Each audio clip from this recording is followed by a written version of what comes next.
છોટાઉદેપુરમાં વાસ્મોના accountant સામે નોંધાઈ કરોડોની ઠગાઈની ફરિયાદ। આસિસ્ટન્ટ એકાઉન્ટન્ટ તિમિર પટેલ સામે 1 કરોડ 41 લાખની છેતરપિંડીની ફરિયાદ દાખલ કરાઈ છે। તિમિર પટેલે વાસ્મોના યુનિટ મેનેજર અને જિલ્લા સંયોજકની ખોટી સહી કરી રૂપિયા પોતાના ખાતામાં ટ્રાન્સફર કર્યા હોવાનો આરોપ લાગ્યો છે। 8 નવેમ્બર 2024 થી 16 ઓક્ટોબર 2025 દરમિયાન વિવિધ ગ્રાન્ટ પોતાના ખાતામાં જમા કરાવી છેતરપિંડી કરી।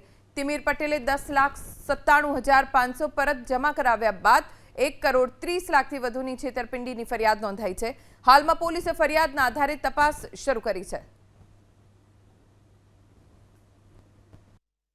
જિલ્લા જળ અને સ્વચ્છતા એકમની કચેરીમાં યુનિટ મેનેજર તરીકે ફરજ બજાવે છે તેઓએ ફરિયાદ આપેલ કે તેમના કચેરીમાં એકાઉન્ટન્ટ તરીકે આઉટસોર્સિંગના કર્મચારી તિમિરભાઈ હસમુખભાઈ પટેલ નાઓએ અલગ અલગ ચેકોમાં અલગ અલગ રકમ ભરી તેમની તેમજ સહ કર્મચારીની ખોટી સહીઓ કરી